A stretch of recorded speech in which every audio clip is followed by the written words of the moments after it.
Blog Talk Radio.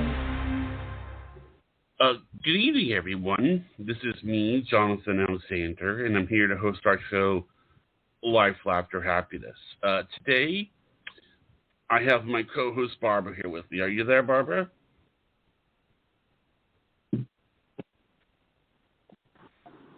Hi, Johnny. How are you? Yeah, hi. Are you there? I'm here. Okay, Glad to be great. here. And today, our guest is, and I'm not, some people use different terms about what they want to call themselves. I have here the words psychic, sunshine, frost, and you're also a medium. How do you like to label yourself, by the way? I am a clairvoyant medium.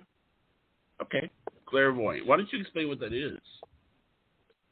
So my name is Sunshine Frost. I am a clairvoyant medium, so welcome everybody. Thank you guys for having me on tonight. I'm really excited to be here and answering some questions from the dearly departed and from the other side.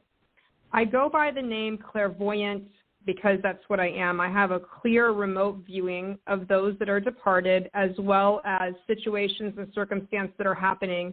I differ in the event of a psychic because I don't do cards or tarot. I was naturally born with this gift, and then I developed it further in my life so that I do this full time, and I've been doing that for quite a few years now. I see. Do you have anything to add to that, Barbara? Well, yes, I'm just excited to have you here, Sunshine. But before we begin, I have so many questions for you. But I want to know, how did you get your name? Did your mother name you Sunshine Frost? So that's interesting. Yes, my real name is Sunshine. I actually came out with white hair, and I was in the NICU for a little while, and so my name was supposed to be Christina.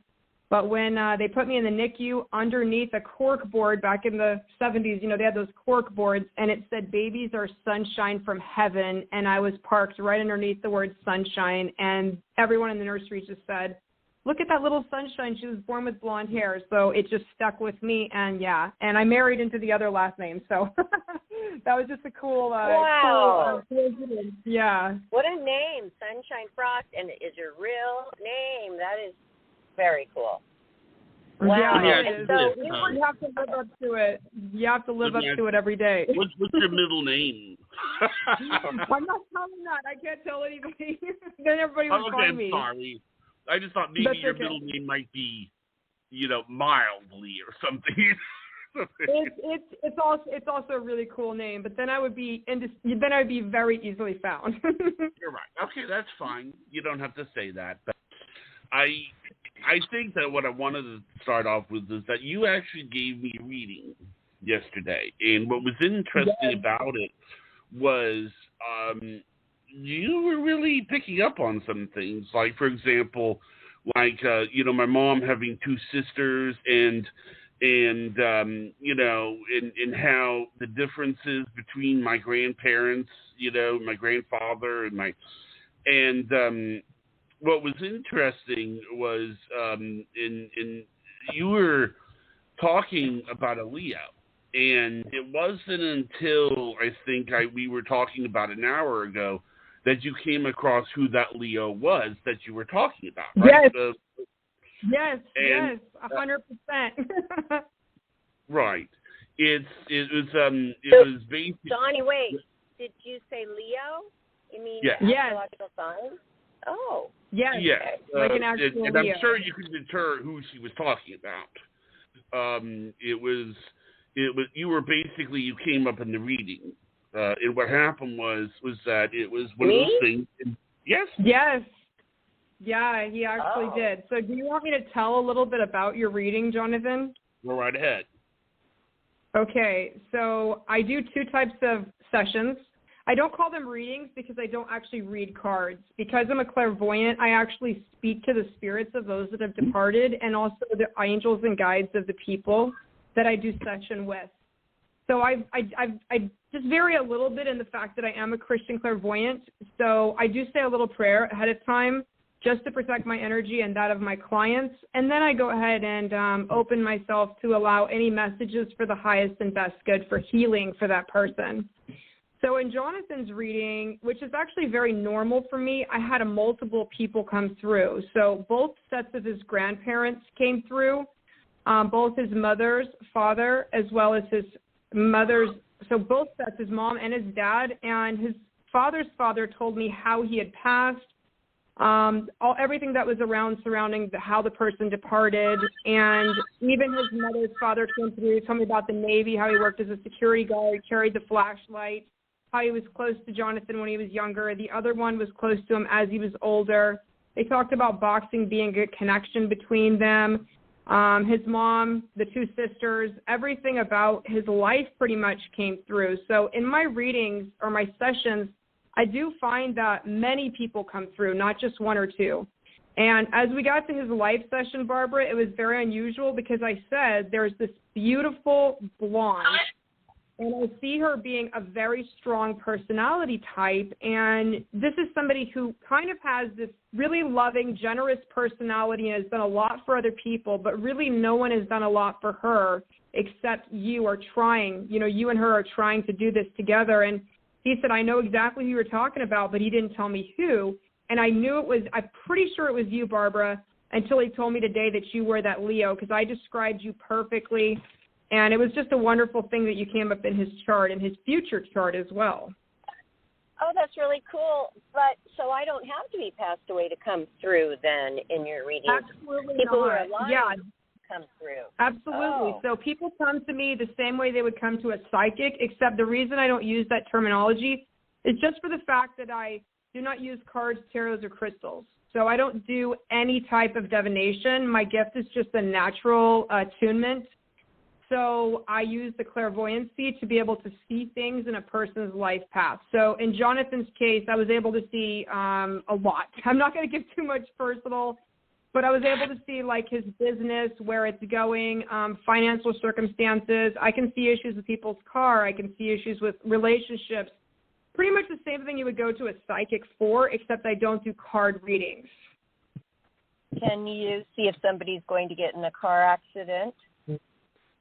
So the way that my gift works, and everybody's is different, and thank God they are all different, which I really invite all light workers to activate in their gifts, because we're all important to this work and the awareness that it brings. But yes, when I say the sessions, I ask for messages for your highest and best good. So for instance, I had a client just today who I said, you need to go to the tire shop. Your dad, who was crossed over, was saying to me, she really needs to get her tires checked. She's got problems with her tires. There's something wrong with the tire or the wall of the tire, and she texted me back later on and said my tire was about to blow out. So I do see some warnings, although it's not as common as you would think. I ask for the highest and best good of the person, so I see things like investments, relationships, homes. I mean, yeah, I give a lot of advice on that, but warnings, I've only given a few, and they've been very life-saving. Oh, that is really useful, I would say. To have so I do a little mediumship. I do a little medical. I think that's where my warnings come the most, is in physical. Like if someone has blood work that's off, if they're pre-diabetic, if they have issues, I see that a lot of time comes up in a session. A lot of times I'll tell people about things like endometriosis, low vitamin levels, anemia, blood pressure issues. I saw an aortic aneurysm and had it diagnosed. I've seen lupus. I've seen autoimmune disease. So if that comes up in their session, I definitely tell them. Now, my question is I gave you Barbara's birthday. It's actually kind of funny with Barbara. When I first gave her your birthday, I accidentally said that you were 10 years older than you were. And no, that's correct. Yeah, but we got the right birthday. So, I mean, what do you see in Barbara? Because, you have her birthday now. Yeah, I'm not an astrologer, so I don't do it by birthday. I was only choosing the birthday because I felt that she was the Leo that was in the reading, and I wanted to just confirm that. So I'm not reading for Barbara right this second. But I do see that she came up in his chart because... Sunshine. Yeah. Before you continue, I just I wanted to tell you, I really like the way you do it, where you use your clairvoyant gift to help you with the mediumship. Because if you can read minds, isn't that what clairvoyant means? You can read people's minds? Yeah, well, I am a telepath, so that is true. But clairvoyance just means, it means clear viewing. So it's not so much that I just telepathically read everybody's mind around me. I try never to do that, actually. I try to keep my mind really quiet and peaceful. But clairvoyance means clear viewing, and I was born with this gift, very much like John Edwards, Teresa Caputo. I was born seeing spirits from a very, very young age, so 6 or 7 years old, and I thought everybody was like me until I got into school and realized that other people could not see or perceive or hear the things that I could.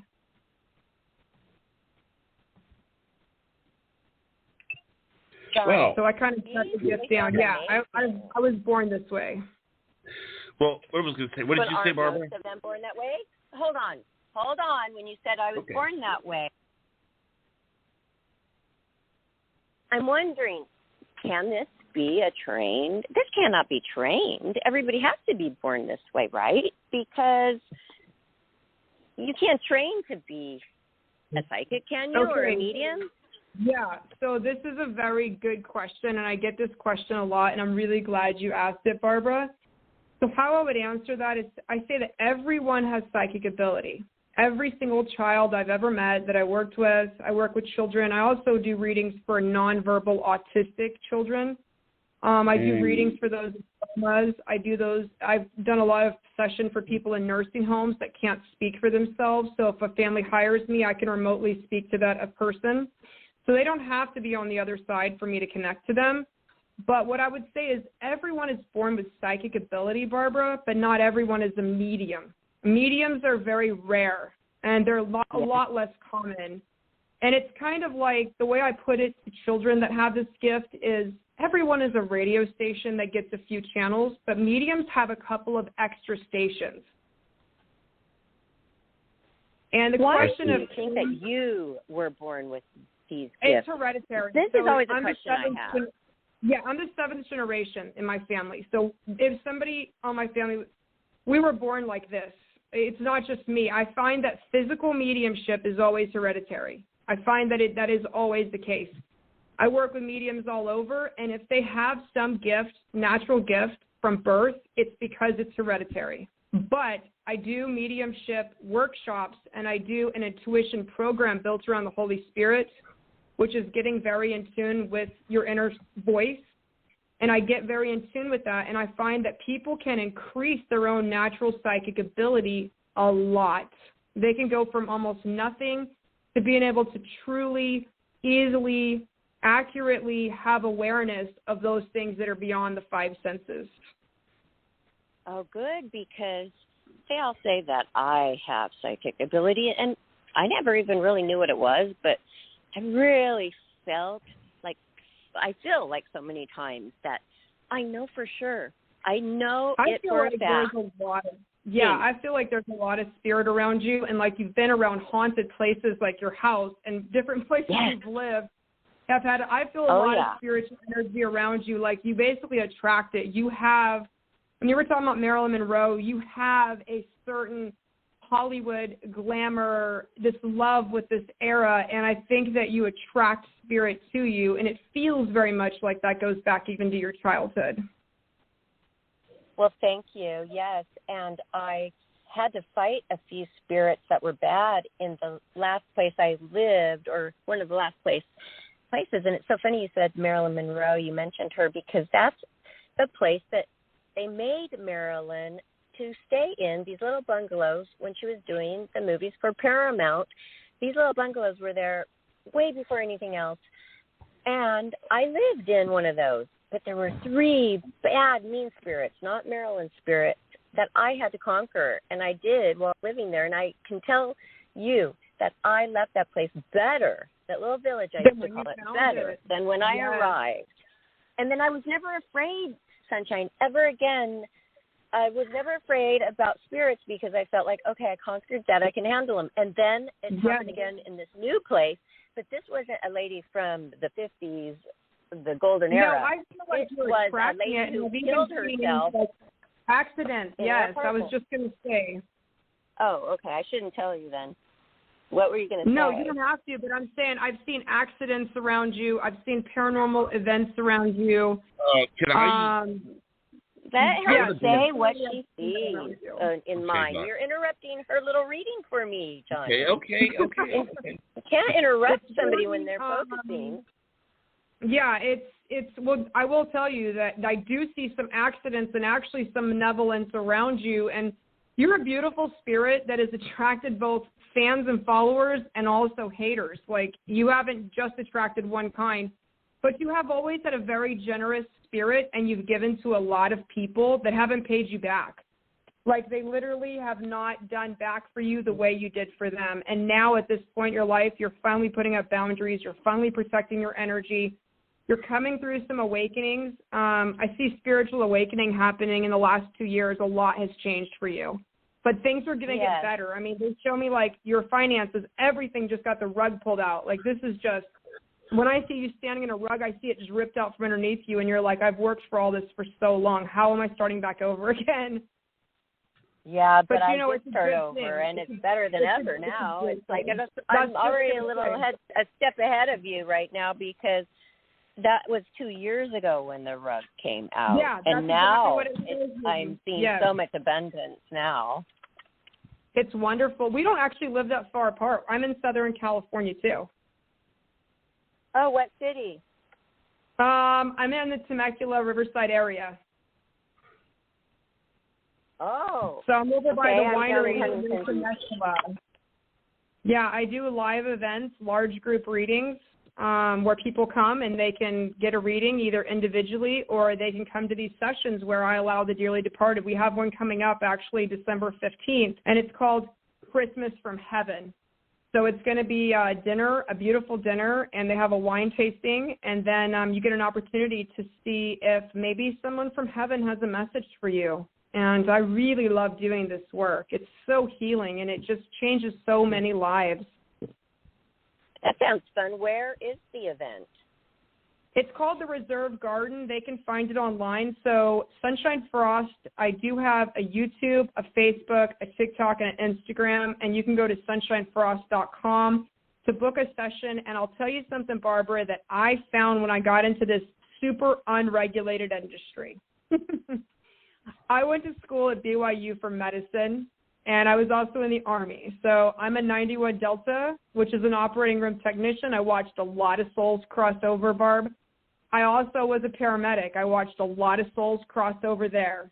Okay? I bet so, with that job.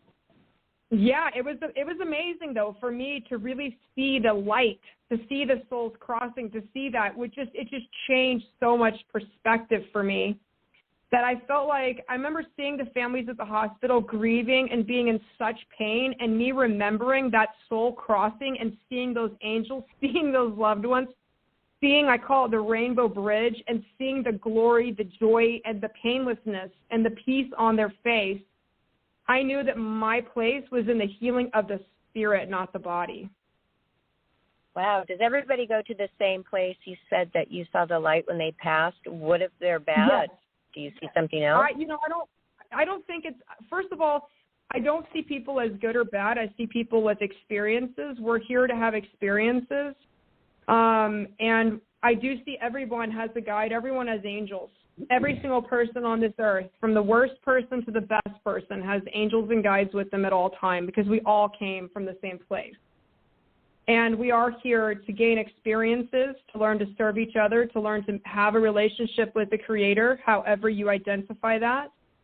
And yes, we all do go to have our life review. And during your life review, from what I understand, depending on how you live your life, it can be like a heaven or like a hell. If you've lived, in a way that's made everyone around you suffer, and you've been extremely selfish, then when you do your life review, you not only feel what you said, Barbara, but you feel what the other person went through when you said those things or did those things. And I would like to. This is really interesting. I would like to go to that event maybe. Yeah, I would love for you to come. I think when I did our map, we were only about 45 minutes apart. Okay. Well, what I was going to jump in and say, you had said that I'm just letting you know that we would not be taking calls. So the reason I wanted to go ahead and say that now because there's some people listening. For those of you that would not be able to get in today, we are going to be also here on Friday with Dale Shear. But just letting everybody know. I'll answer some spirit questions. I definitely don't mind. I wanted an opportunity to talk about a couple of the projects and some things that are going on. I love teaching about spirit. I love it. I truly feel that it brings... You would be okay with taking a call, is what you're saying? Yeah, I think that'll be fine. Yeah, let's try it. I'll go ahead and I'll put one of the callers through. Let me see here. How about... Okay. 775, you're on the air. Hi, everybody. My name is Wendy from Sacramento, and Jonathan and Barbara and Sunshine. It's a privilege. Hi, Miss Wendy. Hi. I'll try to be concise. I am 70 years old, and my sister and I, our lease will be up at the end of April next year, and I am planning on applying for remote work from home as soon as I get my new desk and chair delivered. I have quite a bit of experience on the phone, and will my sister and I sign a new lease together, and will it be something we're excited about because the cost of apartments has skyrocketed in Sacramento? Okay. Yes, so I already have a very strong answer for that. You have a lot of people on the other side, by the way. Okay, so you have a lot of spirit energy around you, period. You and your sister will, but you're not going to stay in the same area. You wanted to get a little bit further out. It's not where you're at now. You're in like a very metropolitan area. This shows me moving a little bit further out away from people a little bit. And yes, are you in an apartment now? Because it shows me like, are you on an upper level? No, it has to be ground floor because of my disability with my back. Right. Okay. So what I'm saying is I see this being a lot more accessible to you, and you and your sister definitely are going to get a lease. But I feel this being, you said, when are you out of there? Because this feels like February or March. Well, our lease is up at the end of April. And okay, so I see you finding the other place. Yeah. I definitely see you finding the other place, and you will find the remote work. That's not going to be a problem for you at all. I see two different. Have you already applied for two different jobs, like putting your resume out there? No, I have not, but I get calls from temp agencies. Basically, I have to, now they want like 3 times the income, 3 times of what the rent would be. And right. So as we were thinking about Elk Grove, which is not real far, but it's not Sacramento. Yeah, it's not going to be Sacramento. I can tell you that. The neighborhood you're in has changed a lot. They're showing me you guys don't even feel the same way about it. You're going to move. It's going to be a lot better, a little greener, a little bit more green space. So definitely. I definitely feel that. Well, that's great. Do you think it'll be Elk Grove? It does feel like that. When you said that, I get a wonderful feeling in the pit of my stomach. I get a wonderful feeling, which means that absolutely. You know what? You are an angel because my sister, Leslie, I love my nephew. His name is Brandon. He's a young adult. And his father lives in Elk Grove, so that would be more conducive for everybody. And I want to we want to get a nicer place. It'll be expensive to move, and I hope it'll be a place where we'll be happy with living for quite a long time. I feel that you will be a lot happier, like a little green space, your little plants, things that you can have. It's going to be a lot better for you. Where you're at now has just changed too much. It's not for you anymore. You need to just take this little leap, and it's going to end up a lot better for you both, honestly. It really will. Great. So we'll sign the lease together then. Absolutely. Absolutely. You guys need each other. You really do. and I love to help her. I want to help her. And I never say one word when I know that I'm financially helping. I consider it a blessing from God to be able to. You're a servant. Yeah, you have that personality to serve. You've always been this way. You took care of everyone, and you still do that. My beloved mother named me Wendy from Peter Pan because she wanted me to take care of my siblings. And I have a long-term care insurance, and it includes home care, and it's an indemnity plan. And I've not touched it, but I've paid for 18 years. So I have substantial health backup, MRIs, CT scans, clinical notes, everything in my Kaiser records. I hope that the Unum company will approve me, or will I have to get an attorney, because I know how to talk to these people. I'll be very right on it. They're showing me that you don't have to get an attorney, but you need to consult. It's not a bad idea. I see a female. Do you have a female friend that works in this is like a paralegal or somebody that works in the medical field? She's a female. No, but I'm really good at research, and I happened to find an attorney that sued this company for several $1 million. So they know his name, and he said I could keep in contact with him and ask questions at no charge. That's wonderful. Well, I would definitely do that. I don't know, but I see a female, so I don't know, maybe that's just paralegal, but I do see you getting help. It's legal advice, so I would definitely go through them. Okay. Well, I've worked in a HIPAA environment for, over 20 years. And the magic words are, I'm talking to the Department of Insurance. And also, I'm an unusually kind person, but I can be very, very factual, can gain respect from people when they get to know me a little bit better. Well, thank you so much, Wendy. We really appreciate you calling in, and I hope that this night goes wonderful and you have a great Christmas. Okay, well, thank you, Wendy. Thank you, Wendy. Thank God bless. That God was bless you. We love Wendy. Yeah, what a sweetheart. I love that. Yes, this is one thing that I wanted to ask you, because in the beginning of the show you were talking about you are a Christian clairvoyant. So that means I'm a when you pray to Jesus Christ. Then you I do. You're praying to yes. Jesus. Oh, a lot of people would like to hear about that, because it seems like the Christians are the ones that think that the paranormal and talking about it and diving into that is a sin or evil. What do you think about that? Yes, ma'am. Well, that's the reason why I started doing this full time. Yes, I am a Christian clairvoyant, and that is the primary reason I don't do divination, because we're actually prohibited from divination. However, the natural gifts of the Spirit, such as what's defined in 1 Corinthians, which means the gift of prophecy, which means knowing things that may happen in the future. Also, blessed assurance, being able to know that our loved ones are at peace from God on the other side, is really part of our faith, because why are we working for all this if there really is no afterlife and our loved ones aren't with God on the other side? So that's part of faith building, is the gift of tongues, the interpretation of tongues, the gift of visions and dreams, the gifts of prophecy. So I think that many Christians understand it and they do their best. But for those that are born with gifts, such as very innocent and pure children, I think that they're born this way for a reason. And this type of intuition goes back actually to the tribes of Levi in the Old Testament. The Levites were seers, and this is my actual title, is the seer of light, which is S-E-E-R, which is a biblical term for someone that is an intuitive, that was naturally born with this gift.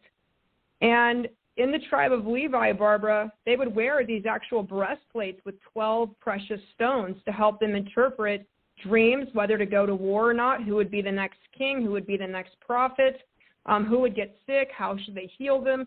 So it's actually very biblical. It's just that people got off a track with remembering that. And in the New Testament, we have Christ, who was actually the most just amazing healer. He was the most amazing supernatural person that lived. He said, You'll be able to do all the things I did. You'll do all of these things plus more. He raised the dead. Wow. He healed. He knew the future. He knew what was people's hearts. He had the gift of telepathy. He said that all of his apostles could do this, and after he crossed over and he breathed out the Holy Spirit on them, they were actually able to do those gifts.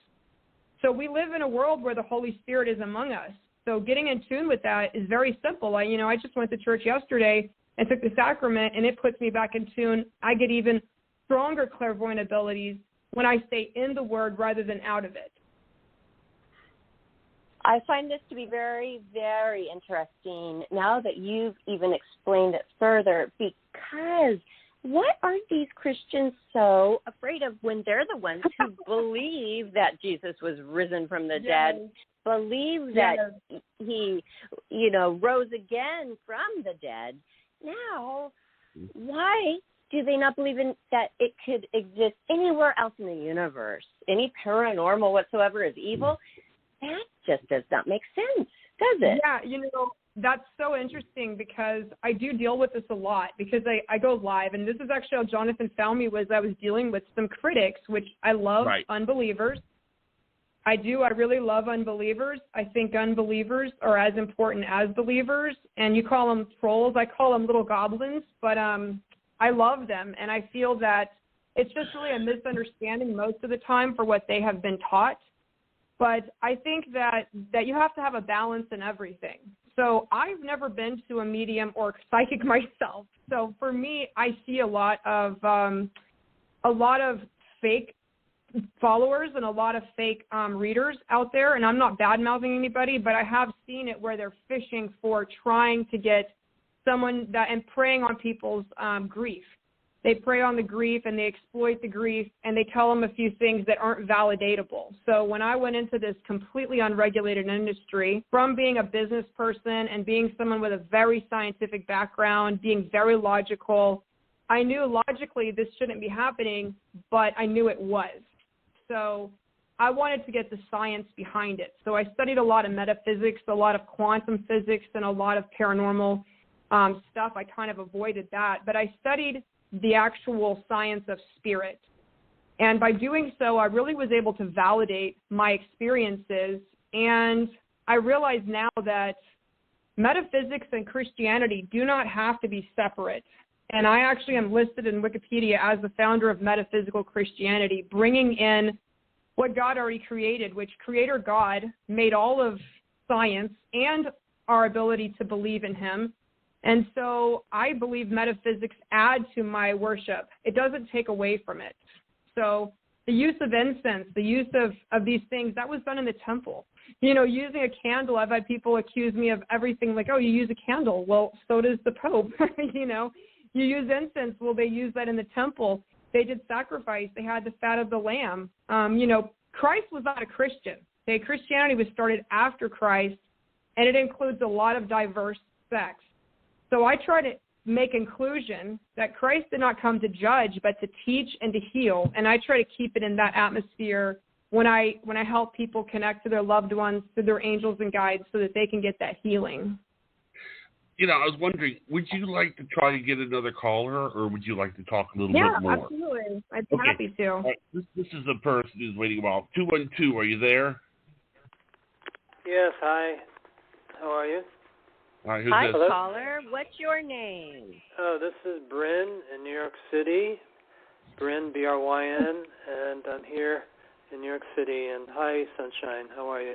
Hi, Bryn. How are you doing, hon? I'm okay. I think I've been going through, I want to say, a reclaiming cycle or transformational cycle. It's been difficult, but I feel like things are slowly, ever so slowly and subtly dawning. So I just want some commentary on that, what your guides or the angels say about that. Yeah, I definitely feel like you're in part of the awakening. They're talking about Kundalini energy. This is sort of like something that came on a bit sudden. I feel like right now you're in what they call the dark night of the soul. So if you Google that, you'll get sort of... No, I know all about it. I've been in a few of those in my life. I'm 65 years old. I've been in several of those. Yeah, so you're kind of at the tail end of, it feels like the third revolution of the dark night of the soul. And what they're talking about, when is your birthday, Bren? July 3rd, 1956. July 3rd, 1956. So are you Cancer? Yeah. Gotcha. Because I do feel like, see, I'm Pisces, so I feel that deeper, introspective water sign where we can turn things inward and become very emotional toward ourselves.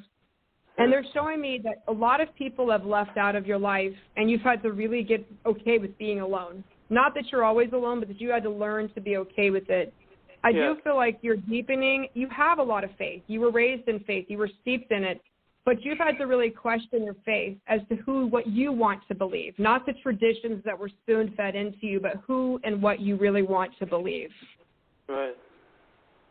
And I very strongly feel that you're going to be okay from this, but this awakening has brought a whole new tribe of people into your life. What you used to think was a big deal, you don't. And that's very common with people that go through the awakening. It's a big part of their existence. They're talking about some physical health issues. Have you been having health issues?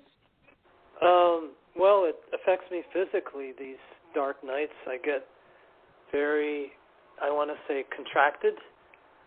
And I've had that all my life.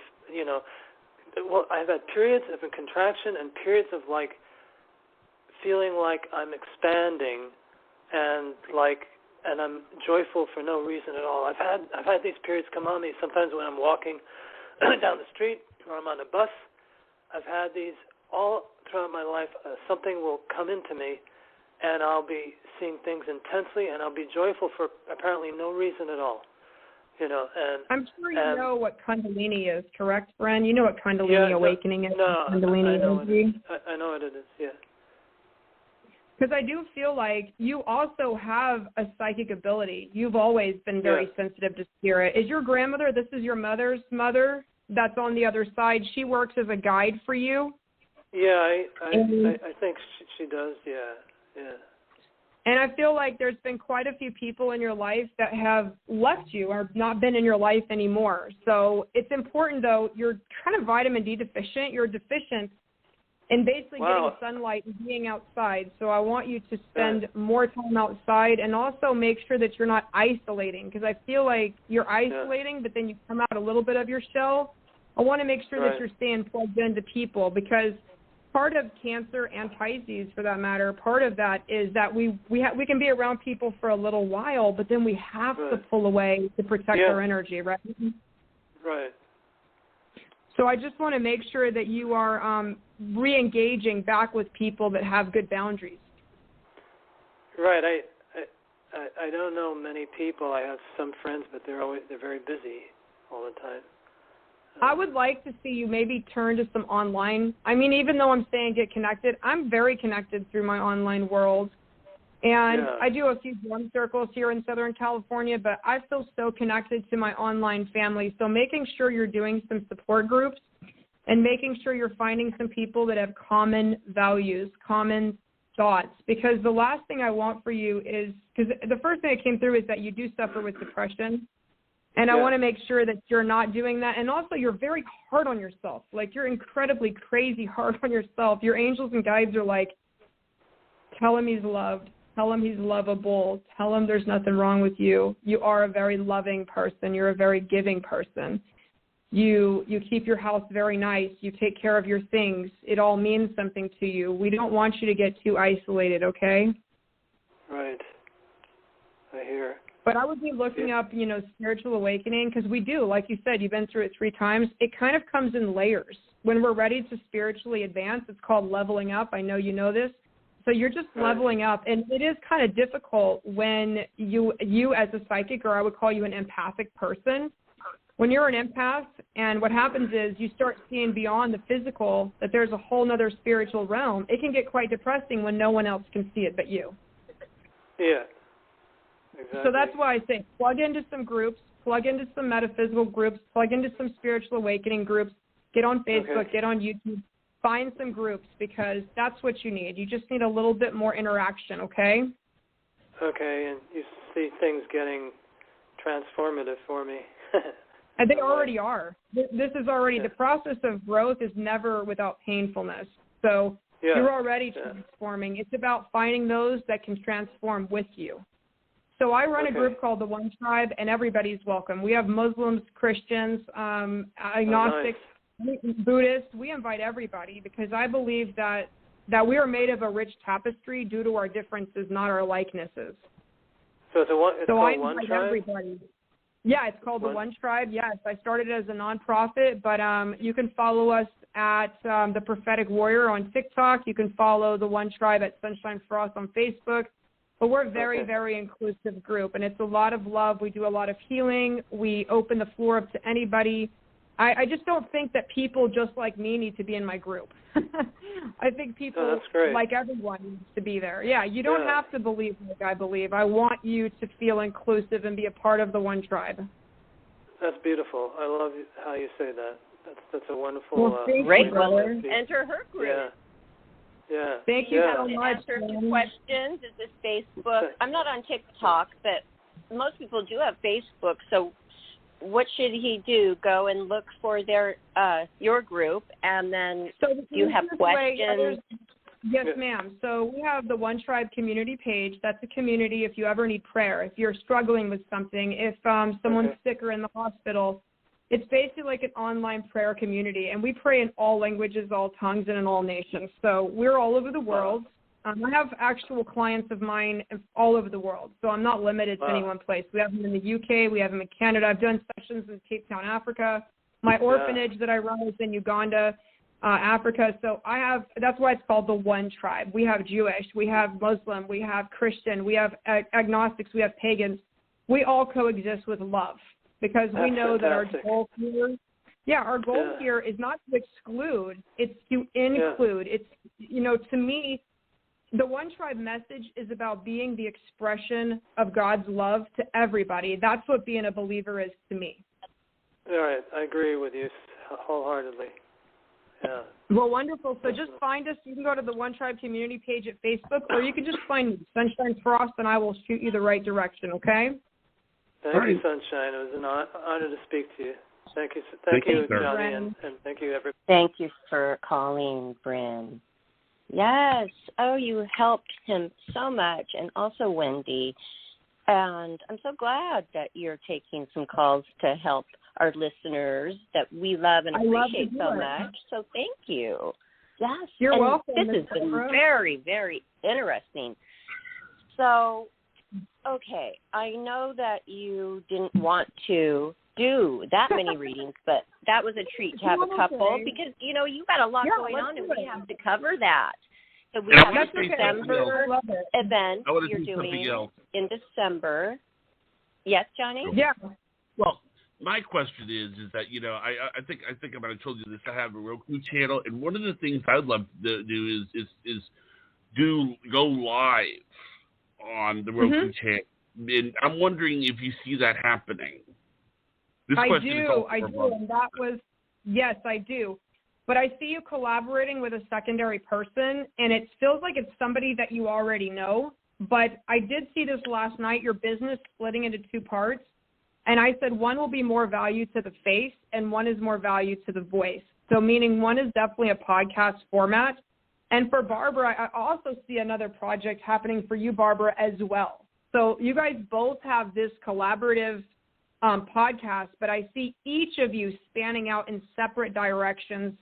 And yes, I do see them both being very successful. Johnny already has his Roku channel, and so do I.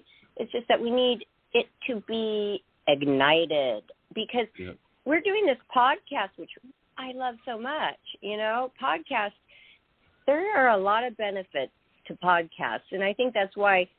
Johnny and I were doing it 3 years ago together. He, before me, 12 years. And lo and behold, it became a craze. We were doing it before. This just became such a craze. There are so many companies trying to get business to help somebody start their podcast. And you know what? Here we've been doing that. And I know firsthand, after doing this every day, one year, we did it every single day, 7 days a week. Firsthand, I know how fulfilling it can be. It's kind of like your journal, that it is down forever in time. You want to know what you were doing a few months ago on that day? Yeah. Go listen to the show, because and then it will ignite a memory. So I find this to be so beneficial for just people to sharpen and have therapy. But we want to also be seen. But you know what? That is work. That is work, Sunshine Frost. That is a lot of work. That's on camera. That's lighting. That's sound. That's how do I look? That's makeup. That's hair. That's outfits. That's background. I mean, that's a lot of work. So podcast. I do that every day. I'm never going to stop doing podcasts. Johnny filmed me live, so I do go live every single day. Every day. I do it. I go live every day, and I focus on healing one heart at a time. There's an epidemic. So I will get pointers from you. I want to join your group, and I want to share. Yeah, I would love it. We have a group. It's called Life, Laughter, Happiness group page on Facebook. I'll be your spiritual counselor for that. I'll do your spirit counseling.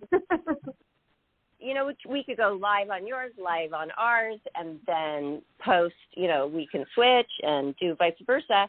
So we could get some content on those and get it ignited, and then I'm excited about that. Who we want to be on camera, because not everybody should. Not that they're not attractive. I'm not saying that.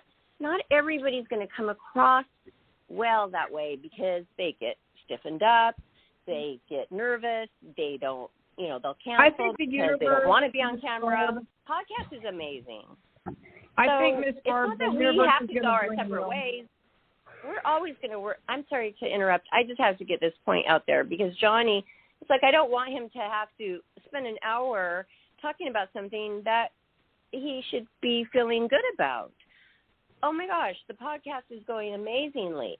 Now we want to start a couple other things. He has other interests than I have. So we always are on each other's show every single time. Like now, I'm on his show that he's had for 14 years. And he might be on my live show with you on a guest on Facebook. But we always do it together. I don't want Johnny to worry about that. That's all I wanted to say. And thank you for listening. I hope that makes Johnny feel better. Yes, it does. I'm clairvoyant too, and I know how people, I know what they're thinking when they say it. I know exactly what they are going to do, say, and I feel that I have the power to change that. So why be clairvoyant? Why be psychic or a medium if you don't even help people? You know what I mean? And I love what you said, too, Bryn, our caller, about you need to get out there. You need to get in groups, because he's holding so much in. And there's no reason for that. And it is causing physical problems. Like sometimes my neck and my shoulders, it's like a rock and it hurts so bad. And that's stress. You know what? Let it out. I love that you have groups, and I love that you let people in just to talk about this without being judged.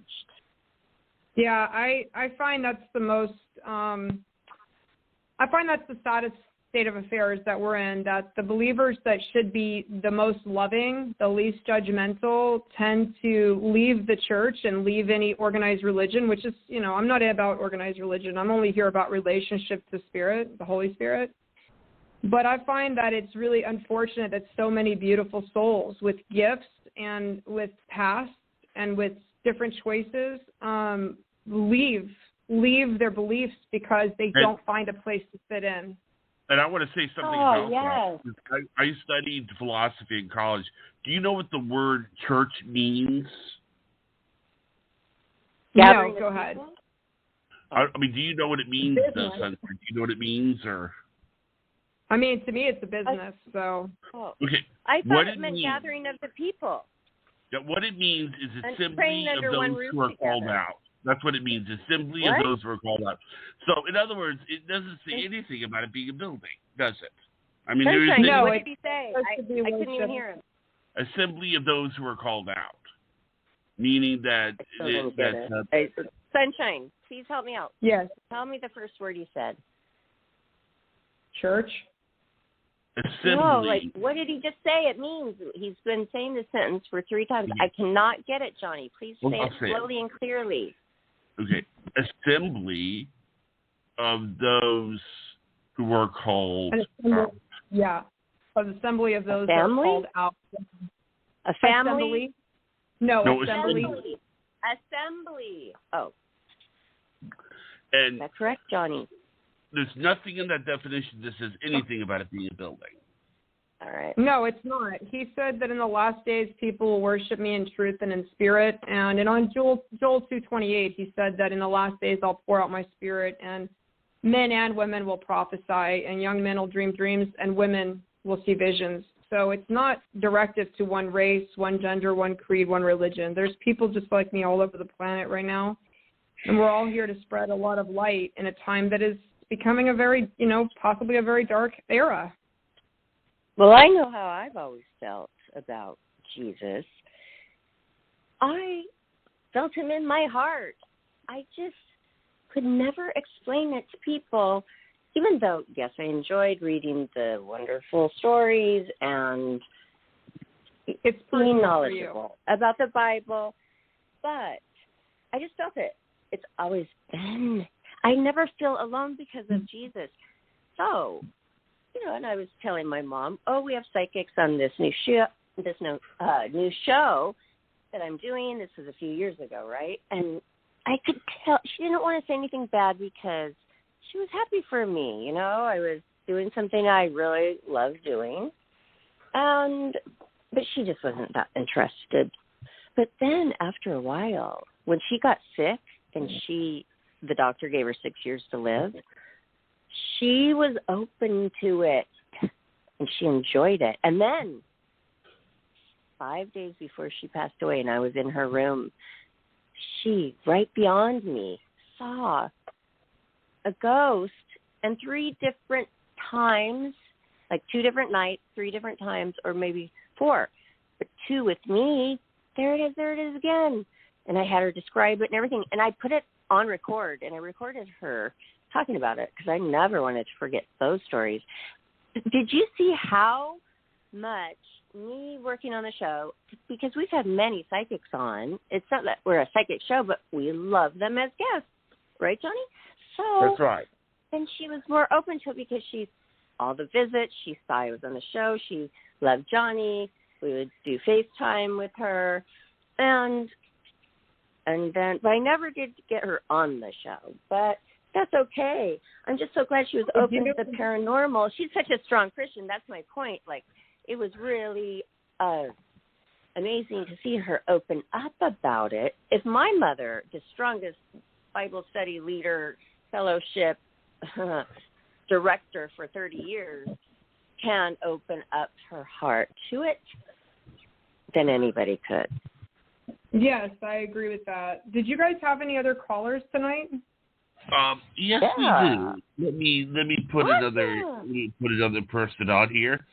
How about 860? You're on the air. Hi. How are you? Hi. Hi, caller. Hi, it's Amla. How are you, Sunshine? How are you, Barbara? Sunshine Cross. This is Amala. Oh, we love her. She is our friend and listener, loyal listener, and we love her. And she has your spiritual book come out. Let us know after this show, and we'll help you. I mean, we'll help you by having you on. We're so excited. So you are on with psychic medium Sunshine Frost. Sunshine Frost. You are on with her. So go ahead with your question. Oh, that sounds great. So thanks for the awesome introduction, Barbara. So I have a question. Oh, of course. Thank you. So I'm ready for a new relationship, and I was just wondering if you see Mr. Soul-connected person that's coming in, and when might that be? And can I have your birthday, please? Yep, it's coming up. It's 12/16/73. I'm a Sag. Okay. So they're talking a lot about having some sort of unfinished business. Like, are you divorced also? No, actually, but I fell in love really hard twice within 10 years. Because it shows me that you weren't always treated the best in these relationships, and you're carrying some of the wounds from that, which is creating trust issues for you in the future. Okay, that makes sense. And that does make sense. And I do see you, it's almost like it's not that you don't attract anybody, it's that you don't necessarily like the people that you attract to you, because people are drawn to you because you're very warm and you speak your mind, you say exactly what you think. Yeah. You have a lot of energy around you, but it's the people you're attracting you're not necessarily attracted to back. That's right, because they're not, to me, what really stimulates me is the mind. I really love having in-depth conversations, which is very saggy, and I also have Aquarius rising. So I'm a big thinker. Yeah. You're an intellectual, you're a talker, you tell people how it is, you're very opinionated.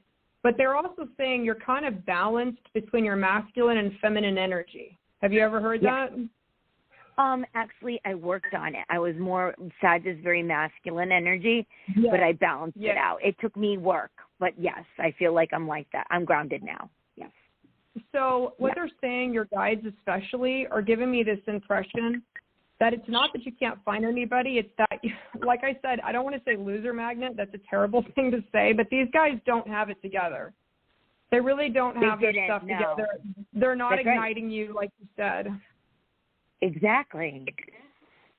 It's like this time in your life is meant to be alone for a little bit. I know you can call a psychic and they could tell you, oh, you're going to meet Mr. Right. He's 6 foot tall. You know, he's tall, dark, and handsome. But I really don't do that. I always want to be very authentic and genuine in what your experience is.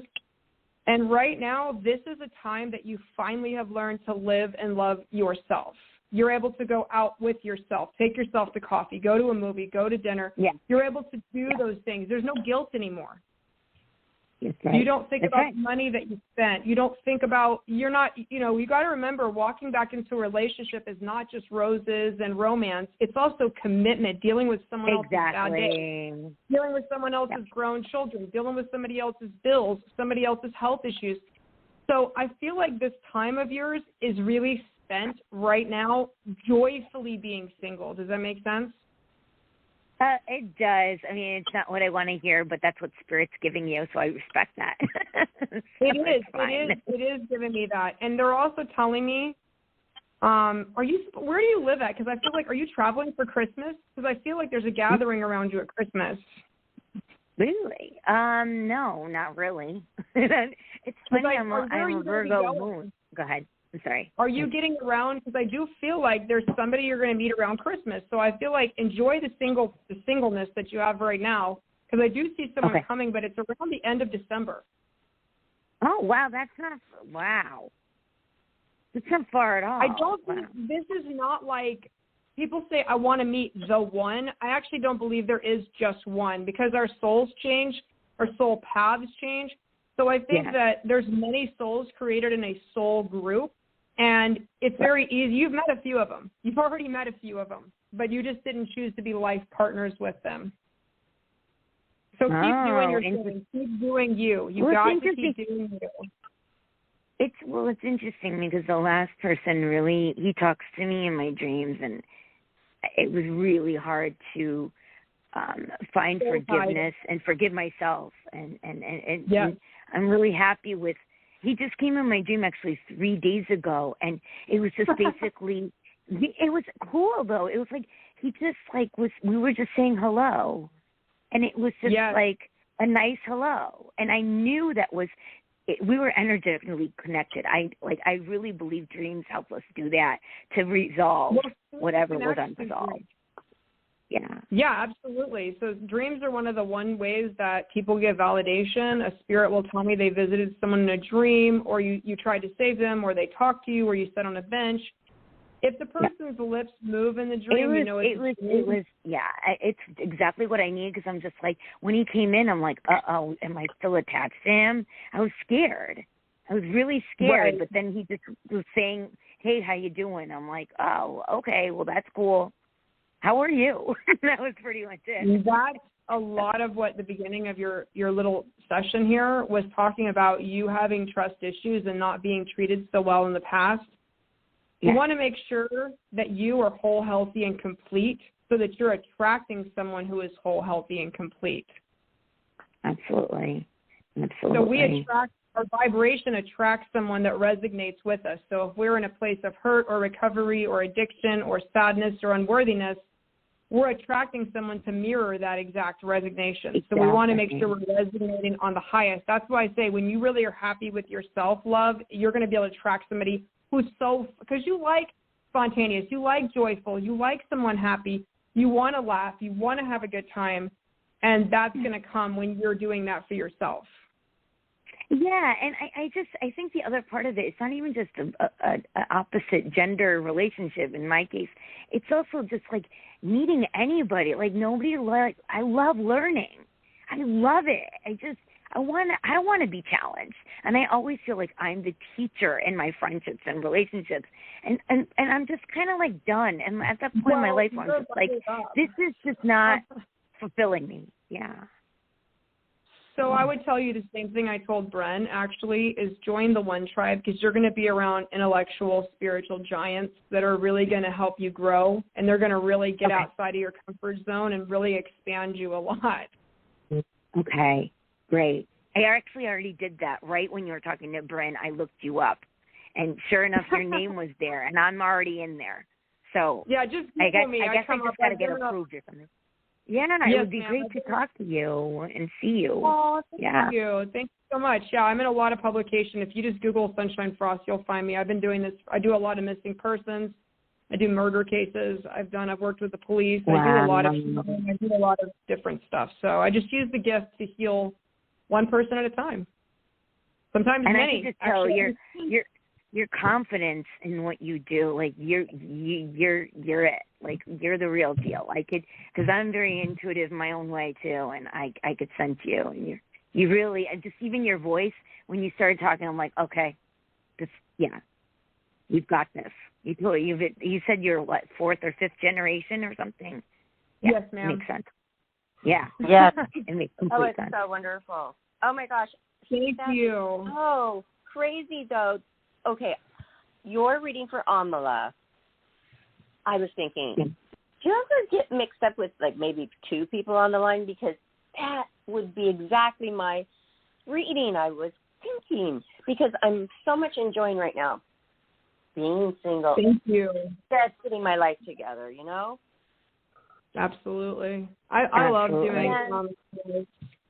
And then the thing about the December, I was thinking, I just have had this feeling so many times, and when I have feelings, and all of you do too, except for Johnny saying he's not psychic. I do help, Miss Barbara, help develop those. But so I'm putting together. Hold on, wait. I wanted to tell you, I have a feeling. I kept thinking in December somebody's going to come into my life. It was just, I don't even want it. Like, I'm enjoying this. You know, I don't even care. I don't even think about my future with a man. And then, but I kept thinking this is going to happen. So would it be possible that you got it mixed up and those were, like, for me? Not Amala? Just in the beginning, not at the end.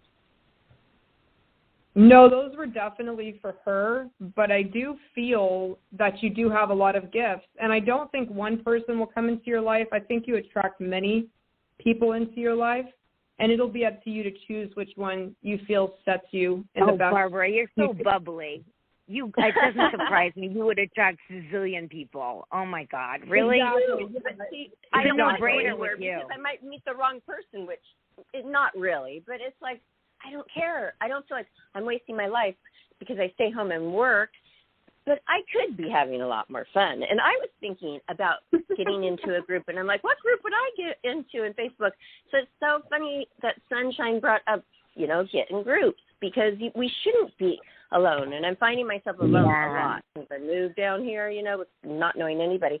So I want to golf. I'm going to get into a golf group, I thought. There must be one on Facebook, right? Oh, absolutely. You guys can go to local, like you can go to your, like I live close to Riverside, so I go to Riverside now, look at events. You can go to, so Spiritual Awakening, I'm featured on a lot of those groups.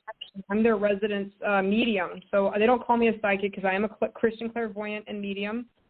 So they do feature me on there. So I get into other groups besides my own because you never want ego to get in the way of your actual higher self. So I do make sure I become a part of other groups to keep me grounded, not just my own group. So Spiritual Awakening. That's beautiful. Yeah, beautiful. That's wonderful. Yeah. That's wonderful. And Amala, is your book, it's a, let me get it maybe right. It is a daily spiritual book that you write in. It is. It's in a nutshell. It's called Amla Speaks, AMLA, Speaks, SPEAKS. Then that's my .com. And all the books are there, but the latest one came out in June, and it's Amla Speaks 365. Okay. I want to say something because I want to ask a question for Amla because, haven't you been trying to get a hold of Ellen DeGeneres? Oh yeah, and that was a long time ago. That ship has kind of sailed. That's water under the bridge. There's just so much more there's so much more for me out there. Like I think it's when I'm being natural me. I love myself. I'm so in love with my. Yeah. I think Sunshine hit it. It's like I feel so full right now, and that's what it's like. I don't really feel like I need to try anymore. Even with the celebrities, people find me. People find Sunshine. People will find you. Yeah. You just said it, Barbara. Your vibe determines your tribe, and you don't have to try. When you resonate, everybody's hearing this message right now. They're resonating with me because they're supposed to. Oh, Amala. Amala said that. And so Amala. That's good. Wow. Yeah, You're you such resonate with your But where tribe. did she go? Sunshine, where do we go? I mean, where does Amala go? To meet people. I mean, okay, they find you when you're sitting in your apartment and never go anywhere. I mean, I'm saying I do that. No, it's not about that. It's like for me. Actually, it's actually part of my writing. It's like you meet universe, like shaking hands with the universe. You're not going to overextend your hand 80% to have a handshake with universe. You meet universe halfway, and that's how I see and be with people, even attracting people who want to see me, talk to me, books, whatever it is. I meet people halfway. I extend my hand out. And then the only way to have an exchange with the universe is to have a handshake back, and it only works that way. If you're trying, you're doing 90%. I've never heard of it. Yeah. I never heard of it. I thought you were supposed to give the universe the 100% of you. Like that's your faith, your everything, your mother, earth that you love. All of the beauty of your environment. No? Oh. That was Amala that just spoke about the universe, correct? I know. I want to know, Sunshine, though. What do you think about that? I've never heard of this, that you give 50%. Have you? Well, yes. It's actually, it's one of the spiritual laws. So there's a couple of laws that always apply to things. Like one is the law of affinity, like attracts like. So attracts like, so like thoughts. This is the same way The Secret and all of those things abounded in abundance is the law of affinity. But what I believe that was Amala that was talking about the universe meeting halfway, correct? Yes. Yes. What she is saying is yes, and I'm going to apply this to a spiritual principle to make it easy. So we have a physical universe here. We're in a physical realm right now, but there's a spiritual realm in which all spiritual principles apply, right? So universe, just like you're saying, she's saying, let the universe meet you halfway. This is the same as when the student is ready, the teacher will appear. Just like when Jesus did healing, he didn't just say, you're healed. He said, go wash your face. So he gave every human had something they needed to do on their half of it, and then universe met them halfway. So you don't have to force the universe. When you're in your spiritual alignment, everything falls into place. And nothing ever happens a day before or a day after it's intended. It always happens right on time. No matter if you could be 50, you could be 70. it's so irrelevant. Time is a creation, and exactly. the universe it's does divine order. Exactly what Yes. it's supposed to. It's in divine order, correct? Yes. Do you believe Thank you in for time calling travel? in, Amla. Did you get all your answers, or? What was that? Yes, thank you, Amala. I'm looking forward. I'm going to look up that book. I actually do a spiritual intuitive course, so it might be beneficial for us to use it for those that are creating their intuitiveness to write down spiritual thoughts and journeys. So I'm going to be looking forward to looking into this workbook. Oh, Thank you, yeah. Amla. Alma said that she's going to be contacting your group, right, Amla? So you will can you put a link to your book? Because I want to get one, too. Then we'll put it on Life After Happiness, too. And all Sunshine Frost, AMLA, by the way, will be .com. on our YouTube. Okay, well, repeat that. I was talking over you. One more time, and then we will continue. Yes. Go ahead, Amla, one more time.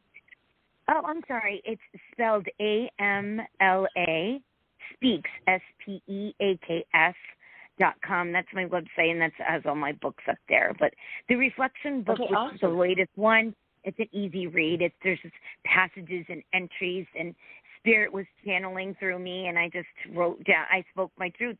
It's Amla Speaks 365, the name of the book. So I love it. I hope you enjoy it. Love it. Yeah. So, yes, and I'm so glad that we're all going to connect, and that's what it's all about, you know? Like Johnny and I, we've always said, we want it to be the Life, Laughter, Happiness community, and it's growing rapidly. So, awesome. Well, thanks again, Amla, for stopping by, and we will be in touch, and we are looking forward to getting your new book. All right.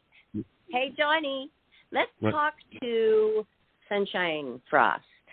Sure. Psychic, medium. Okay, Sunshine. Yes. What is your main title, that your domain or URL do you have? Master Clairvoyant. SunshineFrost.com. Okay, Master So Clairvoyant. Yes, ma'am. I'm a Master Clairvoyant because I both teach on it. I am a clairvoyant. I'm a certified, but I also teach. So when you hit the level, you've been doing it a few decades, and you're good at that, and you're ready to teach others, and they are able to activate, and now they're successful in their business, then I believe you have earned the title of Master Clairvoyant. A master. You know what? It really sounds beautiful, too. And you know what?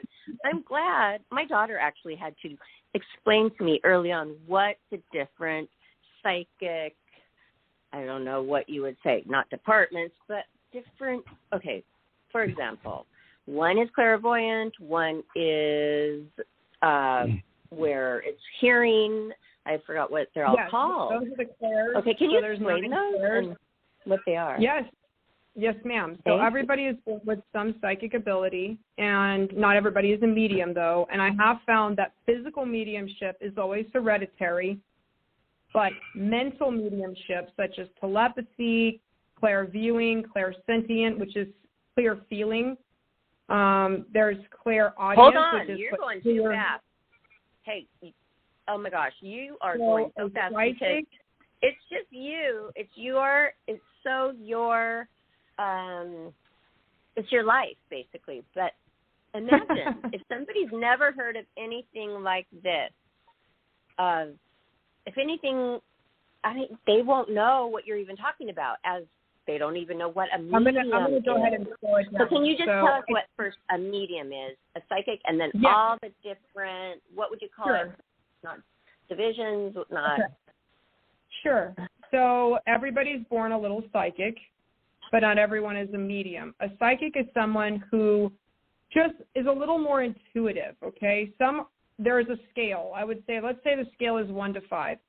A person that has a little intuitive or psychic ability is going to kind of predict things by accident. Like maybe you go to the store and you pick up Band-Aids, but no one has a cut. The next day someone gets cut. Or you go to pick up your phone and the person you're thinking of was already ringing you. Or maybe you say, I don't think we should go to the show today, and there happens to be a rain out. Or maybe you take a different path and it just so happens there was an accident. This is very common, and this is known as psychic or intuitive ability, okay? Mediums have the distinct, separate knowledge of souls that have departed. So I give messages from the other side every single day. I work 7 days a week. I give soul messages 7 days a week for healing and for those that need to know their loved ones are at peace, or to let go of grief or guilt or survivors' issues. It just allows them to move forward. But mediumship, there's two types. So in the very old days, there used to be mediums that would hold these seances where they conjured spirit. And this is typically where Christians get the idea that this is a very occultish behavior and not anything of the faith, because physical mediums would actually want to have manifestations of spirit, such as poltergeist activity, floating or levitating, morphing of facial features, ringing of bells, things that you see in like the Haunted Mansion. That type of mediumship was very much encouraged in the spiritualist movement. Now, you don't have a lot of physical mediums in the world today. They're very rare. Real ones are very, very rare. Okay? I'm not a physical medium. I could be. What does What does that mean? A rare medium. What can they do? Speak somehow to the dead. What else? Physical mediums can ask spirit to manipulate physical objects to create poltergeist activity, paranormal activity, ghosts, all kinds, anything that you can look up on YouTube and you can see that things happened in a house that are out of the ordinary. That would be physical mediumship, okay? They're asking for that. They're conjuring. Physical mediumship talk to... Oh, sorry to interrupt you, but this is exactly what I was just wondering. Because, of course, you can watch television, YouTube. There's tons of stories where people encountered these things happening, like, you know, some objects, like something that would annoy the person. The sunglasses were moved. Yeah. And there's absolutely no way, and it happens all the time, or the pounding on the door, and you're just in an apartment, and you're a single mom. I've seen it, and I believe these people. I believe them, and I just never knew how that happened and why them. So, oh my gosh, please explain it again.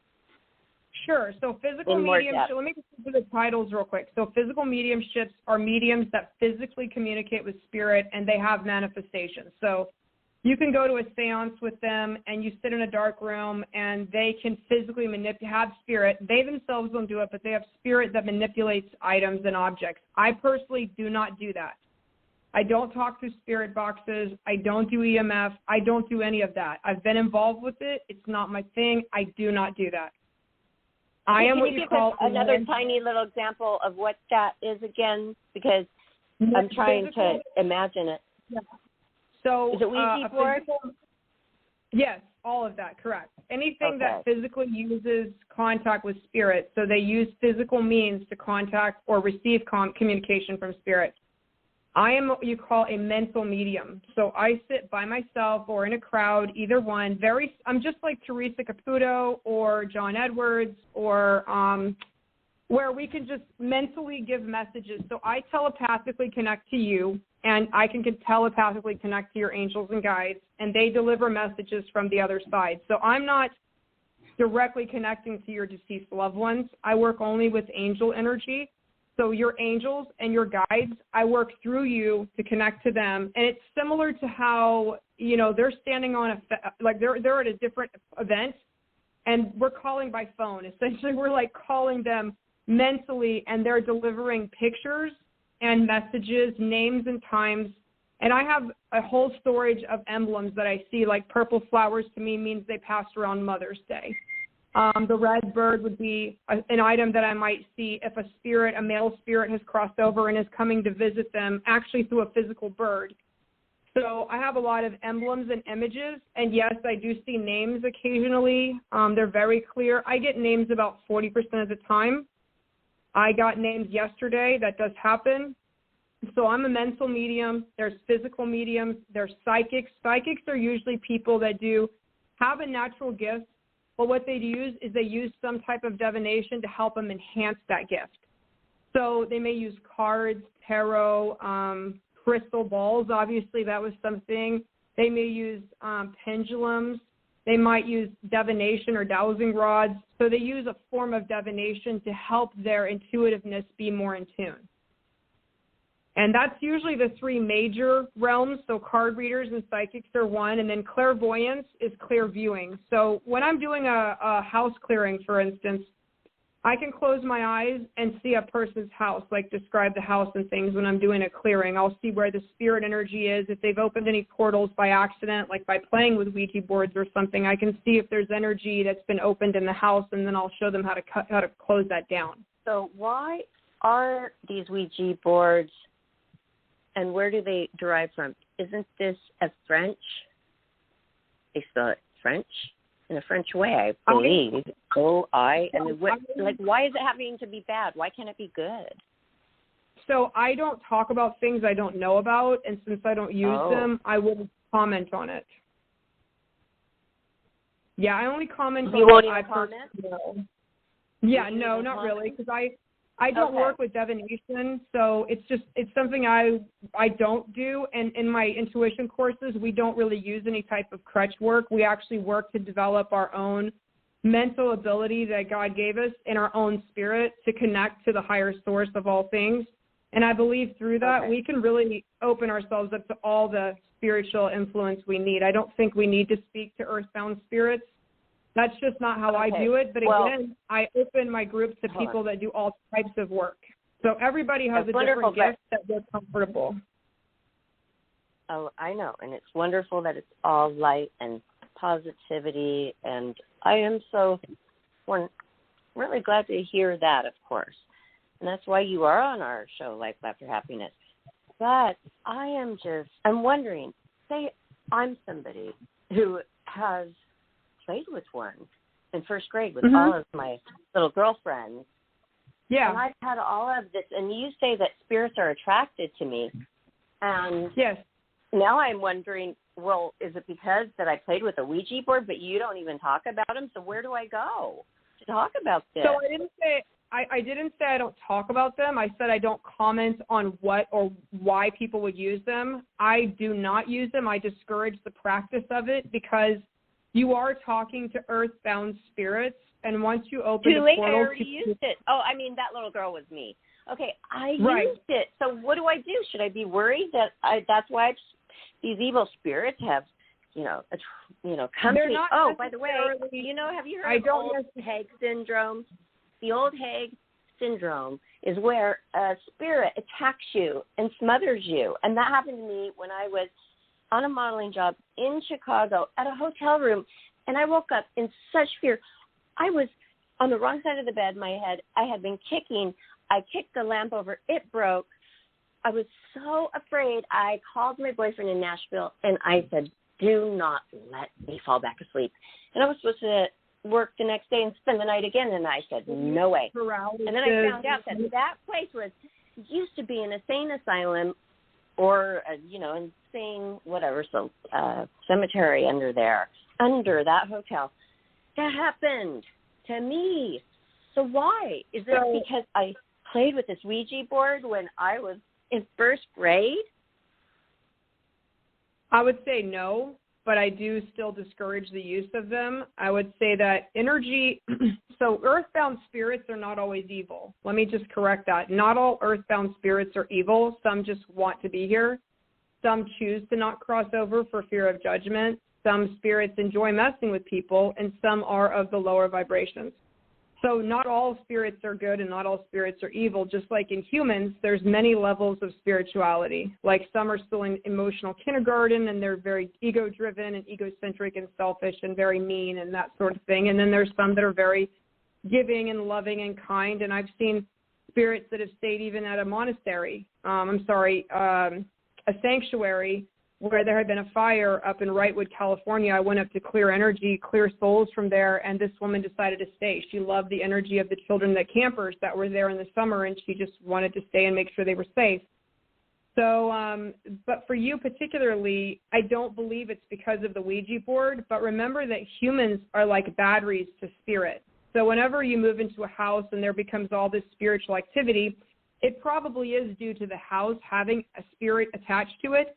But again, it depends on your frame of mind. So when people call me and they have a lot of spiritual energy, meaning apparitions, depression, sleep paralysis, things that you're describing to me, I have, first of all, a team that works with me in the One Tribe. So I'm a master clairvoyant.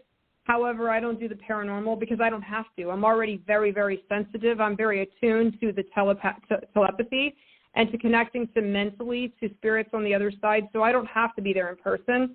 I have a healer that works with me. She's a Native American shaman. I also have another Native American shaman that's from the Powhatan tribe of Pocahontas.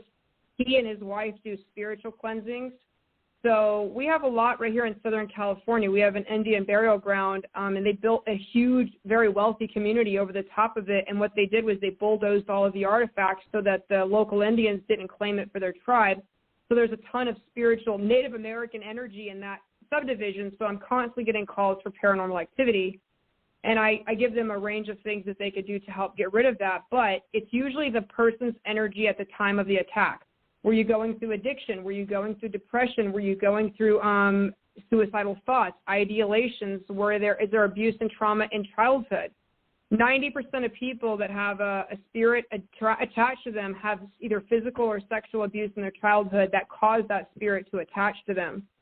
So there's a lot of factors that really? So, absolutely, yes. Oh, yes, that is very fascinating and just it goes sick from the to hear, attacker. though. It goes from the attacker, the one that traumatized the child. It goes from the attacker to the child, and then there's a spiritual attachment for that child throughout the rest of their life. What if the child knows how to get away the bad spirit? Well, we don't. So we do a cord cutting. We do a cord cutting, and we cleanse the energy. Okay, I know about cord cutting. I did that with the ex-boyfriends that you didn't want to be with, but there was some kind of weird cord that was still there that just felt icky. Absolutely.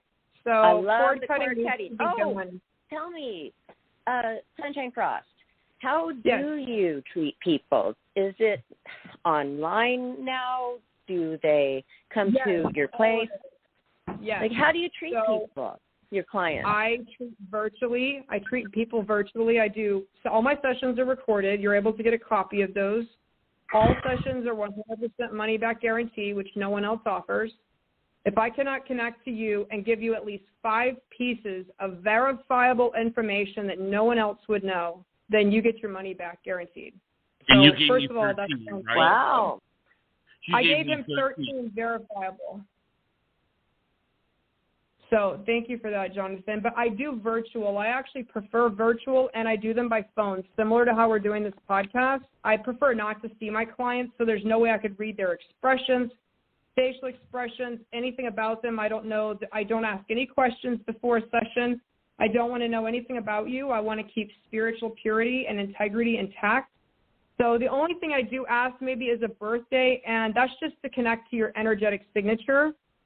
But before I go, I just want to talk about kind of light up too. About that because last night when I'm sorry to kind of give you off, but like last night we were talking and basically I started telling you about Barbara, and you said, okay, if I'm going to read for Barbara, I don't want to know anything about Barbara. You understand what I'm saying? Because of that fact that you didn't want to say anything later and then have Barbara say, well, you told me that. You understand?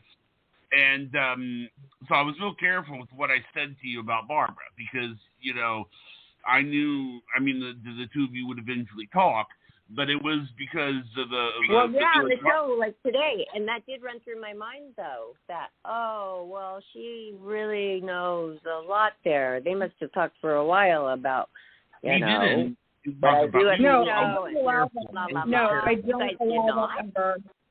No, never. So people come to me for mediumship. I don't allow them to tell me who they're trying to connect with. I don't want to know anything about them. I feel that once you know something about a person, you tarnish because the ego steps in and interrupts it. And rather than it coming from the Holy Spirit, it's coming from your own intellect. So you sabotage yourself that way.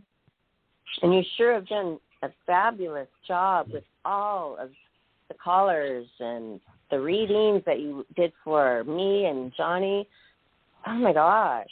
We never go over, do we? For a long time, we've never gone over 29 minutes, but it just has been so good.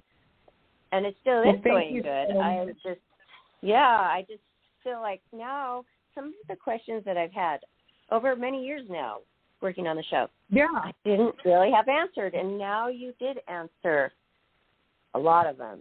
So, but I do want to say, if you've messed with a Ouija board, if you played with a Ouija board, you're not alone. They're sold as just a very innocent children's game. They necessarily are not innocent, and it can be dangerous because what you're doing is you're inexperienced. It's kind of like going underwater in a sub and opening up a window. It's going to let water in. we don't want water in our submarines. We want to stay pretty attached. Being experienced in dealing with sharks, or exactly. Or putting a 10-year-old. Here's another one for you. Putting a 10-year-old behind a NASDAQ car. There are people that can. They always say, they always have a little thing at the bottom that says, these people are professionals. Don't try this at home, Yeah, no, I 100% agree. I have to help a lot of people every year doing deliverance, help people with spiritual attacks. And I always find that once we move them from the low vibrations of like sadness, depression, anger, suicide, ideation, drug addiction, grief, where they've lost somebody, and also, like I said, sexual trauma and abuse is a huge portal for spirit to attack a person over and over again. So I do work with those people to actually close those portals and help them have a much better life, and you'll meet them in the One Tribe. Everybody that's in the One Tribe, thousands of them, they've all had personal experience with me. They've either had a reading. How did they find you initially? Okay, first of all, how long have you been doing this professionally with clients and events and helping people? And then, how did they find you? Okay, so I've been doing this a little over a decade, but you can find me at sunshinefrost.com, which is just my name, very simple. Please follow my YouTube channel. I have a lot of information on the YouTube, how spirit contacts you, what if you're being psychically attacked, how do you know whether you're psychic or whether you're intuitive or whether you're an empath. That's one we didn't talk about, which is empath feels the emotions of other people. That's what you are. So you're definitely an empath, and you feel the feelings of other people. Do you know? Because I can feel it. You feel that? You feel? Absolutely. Okay, because I didn't even say that, did I? I mean, I was talking about me having some psychic abilities, but I didn't say what kind. Oh, I said clairvoyant. So can I be both? What is clairvoyant again? Could you go over that? I thought it was reading people's minds, but that's telepathic, isn't it? No, that's telepathy. Okay, telepathy. It's called telepathy. Okay, what do I have? What's empathy? Can I still read people's minds? Because I feel like I can. Empath, yes. Empath is the step. So clairvoyance is pretty rare, honestly. It's pretty rare that you can use your mind as a screen, but it's not totally rare. People do it. It's just whether you can systematically do it consistently with every person that comes to you. That's when you call yourself a master. It doesn't like if I have a mood, my clairvoyance doesn't get affected. If I eat or don't eat, if I sleep or don't sleep, it doesn't get really affected by it because I've been doing this consistently for a very long time. So I know how to protect my energy. Okay, so you can go into crowds. Yes. Sorry to interrupt the end of there, but can you go into crowds and feel comfortable, or how you feel everybody? It's hard. No, it takes a lot. So an empath usually gets very drained by others. They have to retreat away from crowds. They feel the energies and attitudes of everybody around them. Me. Yeah, that's an empath. I don't like being around even people at all, really. Yeah, I prefer to work online. I mean, people want to meet me in person. I do have a studio in Southern California. You can come to that, or you can come to a group event. But I love doing my work online. I love it because it keeps spiritual purity. I can't see you, and yet I can tell you everything about you. You know that that's genuine, and that is authentic, and that is integrity, and it's real. But empaths have a difficult time with the energy of others. So that's why I teach a class called Empath SOS. It's like, help me. I'm empathic. I just figured out I don't have anxiety. I don't have depression. I'm an empath. What do I do now? So I teach this really great, simple, easy to learn class called Empath SOS, meaning like, help me. I don't know what to do. And we teach really simple things like how to shield energy, how to bubble yourself, how to protect yourself, and how to push away negative energy so you don't absorb it. Well, I like to talking about my experiences with the spirits because, well, one time we didn't have a show, and I said, Johnny, I have to tell you guys later, obviously. We don't have enough time. But I said, turn on the recorder. And he goes, we don't have a show. And I go, do it anyway because I need it for myself because if I don't tell you right now how I feel and what I saw, isn't it weird how you forget? Just like childbirth. It's sometimes so amazing, but then you forget things, and I did not want to forget it, Sunshine, and we still have that. And I'm going to give it to a storyteller that I follow on YouTube, and I know he will read it and love it, and it's going to be awesome. What I was going to say isn't that a great idea that I had to record that? What I was going to say is I was just going to kind of explain what happened. See, what happens is sometimes when I'm trying to see if things are working, I will do test shows where I test to see if everything is going okay. I don't do the formal intro or anything like that. I think what Barbara's talking about is there was one time that we did a test show, and it wasn't something that was going to be uploaded, but then Barbara started talking about something, and it was really interesting to her, and she wanted it uploaded. That's what you're talking about, right, Barbara? Yeah, that day. He says, well, it's a test show to check on something. And I said, well, just don't erase it. I know. Yeah. I want to have that forever. And I've got to find that again, Johnny, because isn't it a great idea, Sunshine, that I made sure that I recorded exactly my feelings and what I saw, but some of it I will never forget. The shape of these ghosts, the shape of the woman was in triangles, long and lengthened, elongated triangles, thick like legs with triangles, and the little dog was on a taut leash, and the dog was a black stick thing too. Oh my gosh. I'm going to play another show and also send it to you, but oh my gosh, I ran home, shut the door, and it was just getting light out. And then I told Johnny, and he's 3 hours later in Florida, so of course he was already up. It was so early in the morning. I was just taking photos for my mother because it looks beautiful in that kind of the twinkly, that kind of misty time of day, the place here. Gorgeous. Right. And then nobody was around. And then I come around the corner, and I saw the shadow, and then I moved my arms to see if my shadow moved, and it didn't, so it was their shadow. And I was saying, hello, hi, it's just me. And I thought, well, they're so shy. At first I thought it was a little kid with her. And when I walked around, it was this stick figure thing with a leash with the little dog.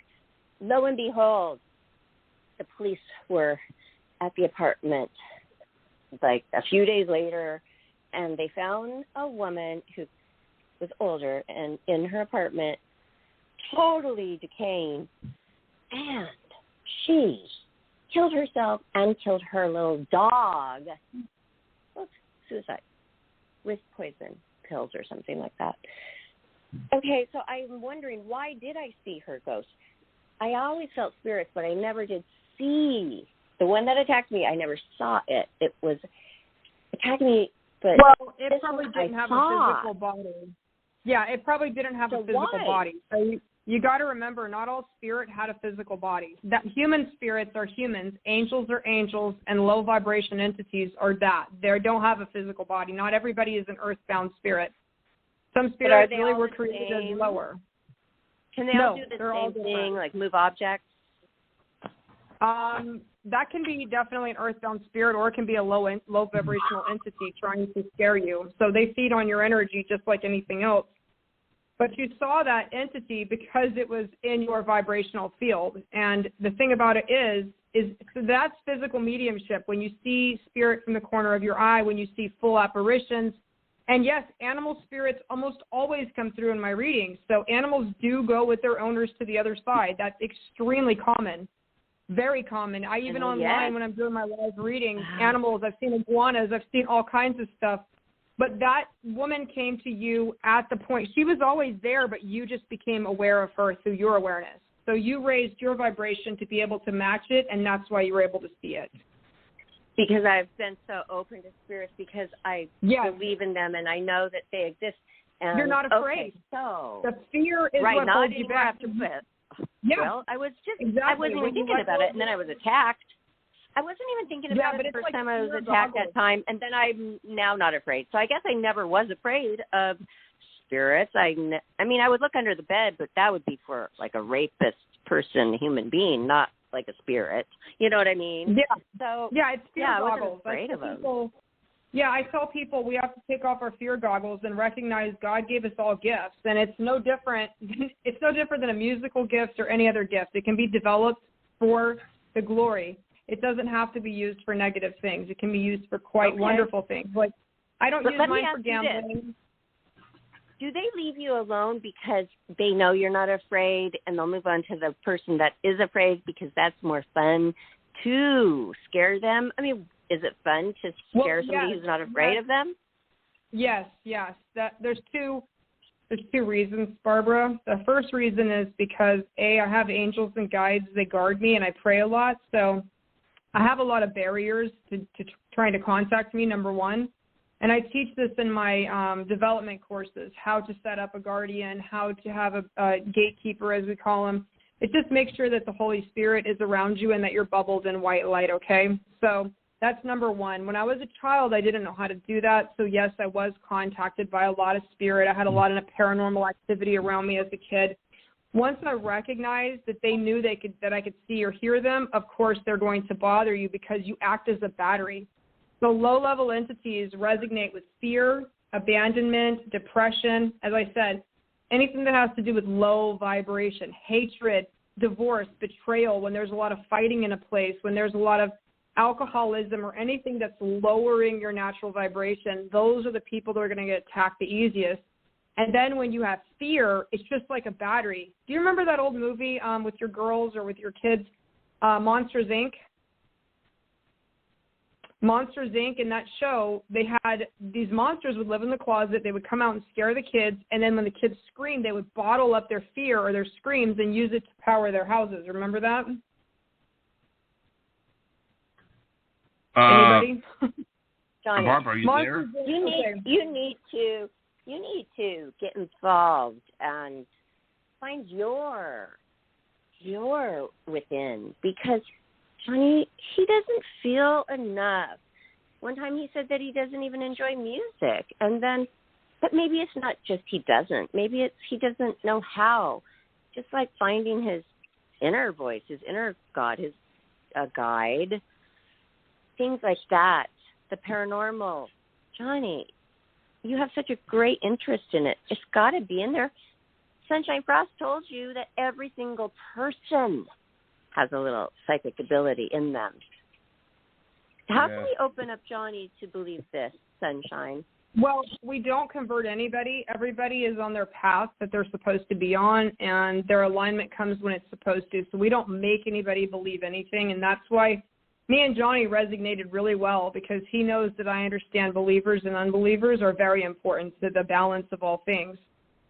So going back to that spiritual theory, the way that spirits feed on us is like a battery. So your fear, your anxiety, your anger, your sadness, it acts like a battery. And when you're not afraid of it anymore and you don't give it fear and you command it that, you know, you're not supposed to be here, you don't belong here, I'm sorry, you need to leave, and that's it, then they have to obey you and they'll listen to you. So that's kind of how that works. But yes, I do see a lot of that.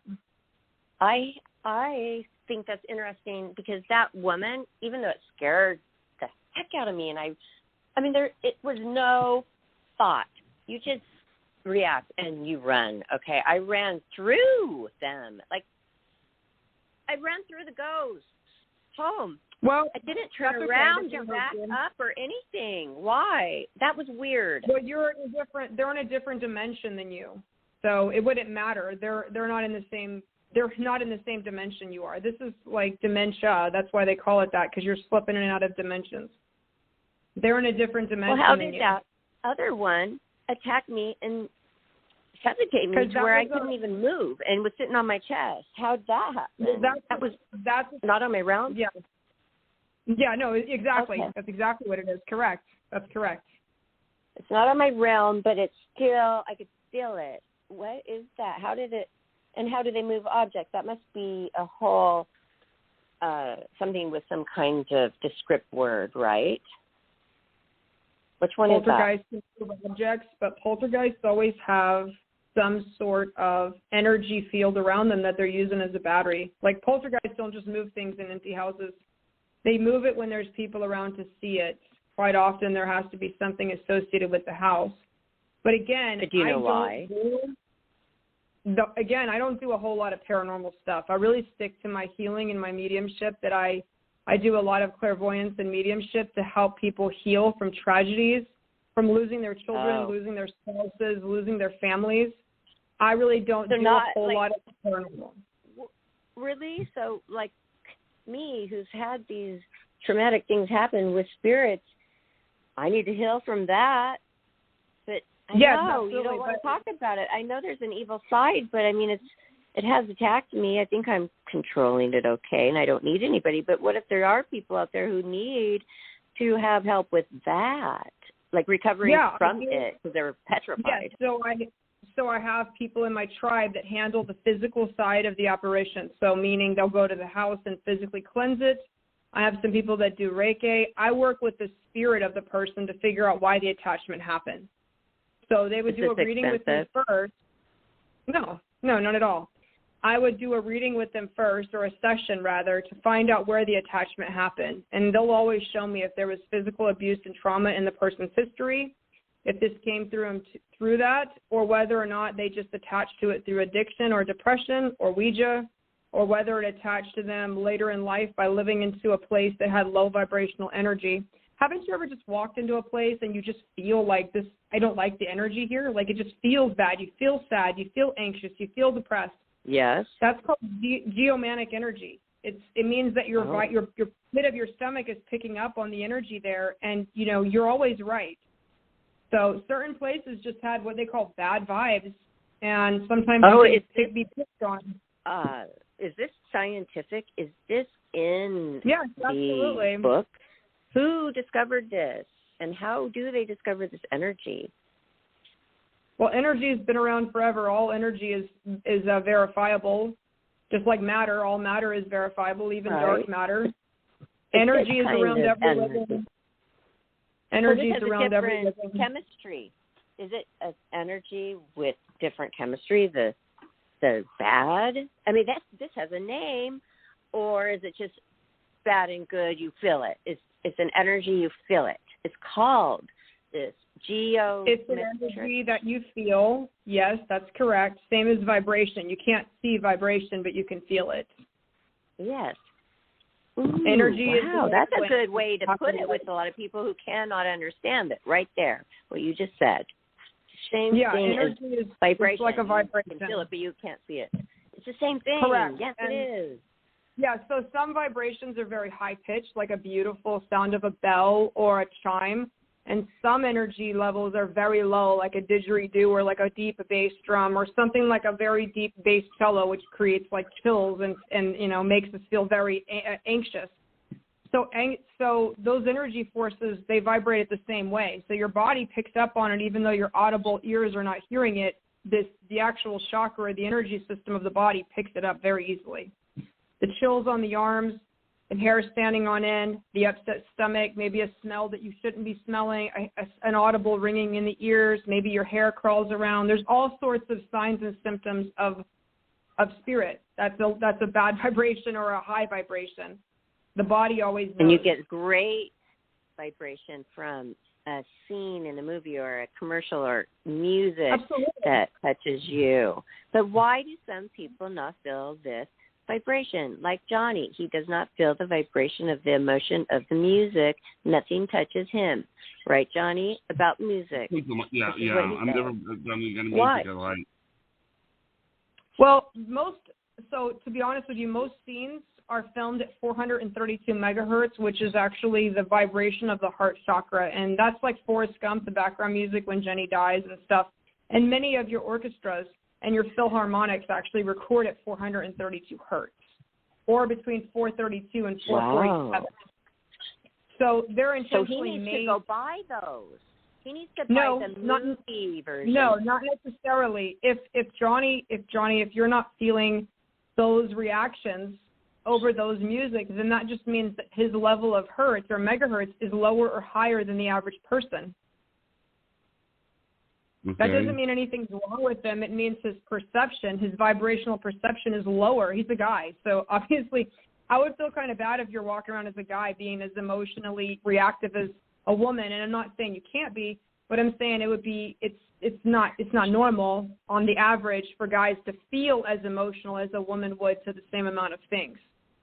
I mean, I know that's painting with a broad brush, but generally women are more acute and in tune with their vibrational settings. Yeah.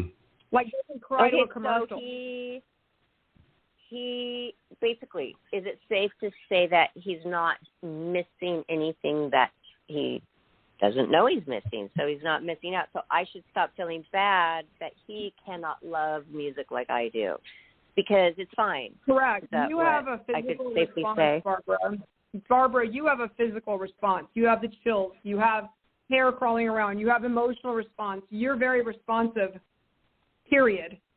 He may not feel those things, but I wouldn't feel sorry for him. That just means that he's not on that vibratory path. He may feel it. Men are visual, so they're not nearly as auditory as women on average. Men. So maybe the dancing would stimulate, but not the music at the competition. Absolutely, men are but he visual. Can still enjoy the competition. Oh, yeah, cool. Okay, so that's good. So. If you let a man watches a dance and they see the music performed by a physical person, they're able to grasp that a lot better because men are just naturally more visual. They're visual. Okay, well, what about the part? What about the part where men get it very wrong? A lot of things where I don't know if we could just group it with just men in general, though, that they think something is for sure, but they are so very wrong, and it happens over and over. Who are these people? They're definitely not clairvoyant, telepathic, or that much psychic. If they just get it wrong every time. So men by nature have been not nurtured in their empathic abilities. They're told to actually shut down or subdue their natural emotional reactions from basically birth. And we're in a dimension now, or an awakening in the world where we're trying to change some of that and allow boys and young men to feel their emotions so that they don't numb them out. I can tell you pretty much, we're taught, have you ever not seen a child crying and you're like, suck it up? Even the football field. Go to the football field and watch a young boy 5, 6 years old and they say, what are you crying about? Stop crying. Knock it off. Or, I'm hurt. I didn't hurt you. So they're taught very early to burn. They were taught very early to burn out. Yeah, but they've done it to Johnny.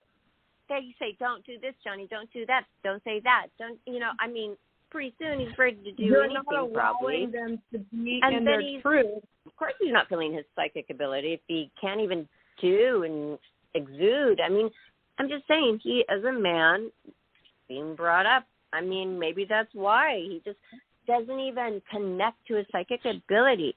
Unless I'm wrong. Do you, Johnny? Who are we to judge when you connect to? I do connect to psychic ability, but I'm not. Nobody, I'm not judging. I just want to talk about it. What Johnny talks about all this stuff.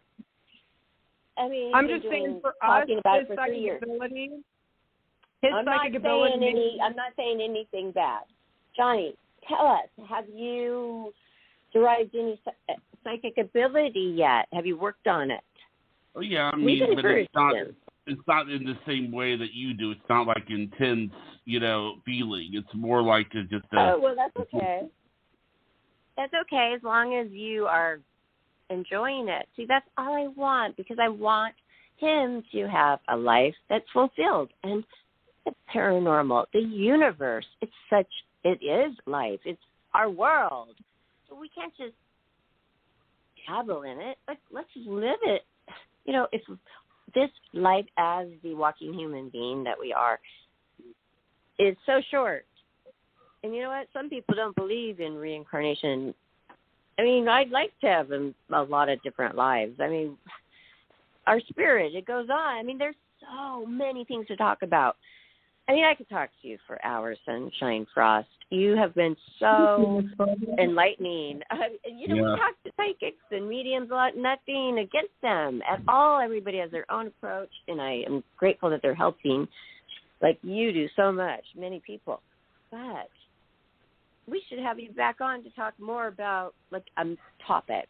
Like, we could have you come back and talk about, how people who are passed away feel or talk or, I have so many questions about that. I love answering questions about spirit, and I just want to leave the listeners with this little thought that if you have these gifts, if you know somebody who has them, or maybe you've dealt with them yourself, I want you to know that you're not crazy, number one, that anxiety is usually a side effect of being a very empathic person. Number two, there's many of us out there. You don't have to abandon your beliefs to embrace who you really are, and that God loves everybody, no respecter of persons. And don't feel like you're alone or that you have to stay alone. Reach out to me, reach out to other light workers that want to help you, that want to be here to help you heal, to help you feel included. And I just want to thank you both for having me. It was very, very nice. I really enjoyed myself, and I thank you so much. Johnny and Ms. You Barbara, are thank you. Thank you. You've been a fabulous guest, and we enjoyed you thoroughly, Sunshine.